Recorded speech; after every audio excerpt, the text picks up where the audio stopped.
आज सुबह रूस में 8.8 तीव्रता का खतरनाक भूकंप आया, जिसके बाद जापान में 16 अलग अलग जगहों पर सुनामी की लहरें आईं, जिससे पूरे देश में हड़कंप मच गया।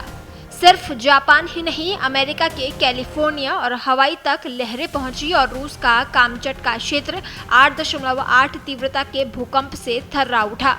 इन सब के बीच जापान में एक बार फिर लोगों की नजरें मैंगा आर्टिस्ट रियो तात्सुकी की एक भविष्यवाणी पर चली गई है।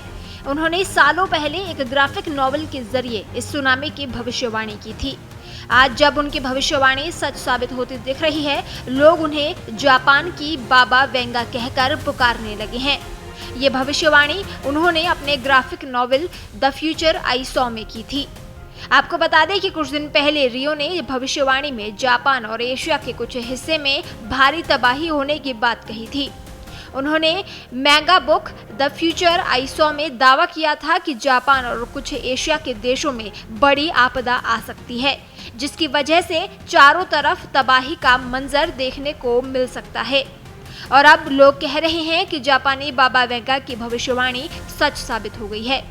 रूस के कमचटका प्रायद्वीपीय में बुधवार तड़के 8.8 तीव्रता के भूकंप के जोरदार झटके महसूस किए गए।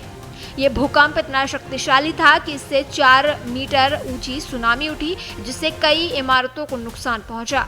जापान और अमेरिका के कुछ इलाकों में लोगों को सुरक्षित जगहों पर जाने के लिए अलर्ट जारी किया गया। जापान में मौसम विभाग ने पुष्टि की है कि होकाइडो द्वीप के दक्षिणी तट पर स्थित टोकाशी में 40 सेंटीमीटर ऊंची सुनामी की लहर दर्ज की गई। लगभग 30 सेंटीमीटर ऊंची एक अन्य लहर होकाइडो के पूर्वी तट पर नेमुरो तक पहुंच गई। प्रशांत सुनामी चेतावनी केंद्र ने कई प्रशांत देशों और क्षेत्रों के लिए चेतावनी जारी की है, जिसमें कहा गया है कि कुछ क्षेत्रों में 3 मीटर से ज्यादा ऊंची लहरें उठने की आशंका है।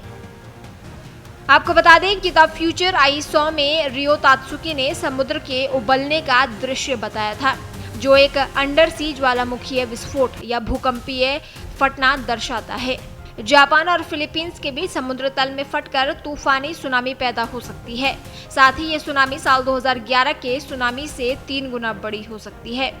आपको बता दें, इससे पहले जापान की इस बाबा वेंगा ने कोविड-19 को लेकर भविष्यवाणी की थी, जो सच हो गई।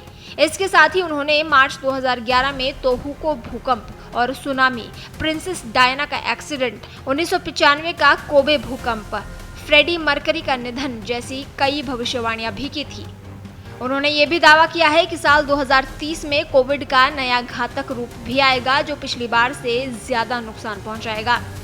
रियो तात्सुकी नामक जापानी महिला ने 1990 के दशक में द फ्यूचर आई सॉ एक स्केच और चित्र पुस्तक बनाई थी, जिसमें उन्होंने भविष्य की घटनाओं के बारे में दृश्य के रूप में भविष्यवाणी की थी।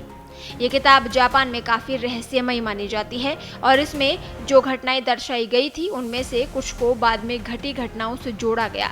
कई लोग इनको जापानी बाबा वेंगा भी कहते हैं।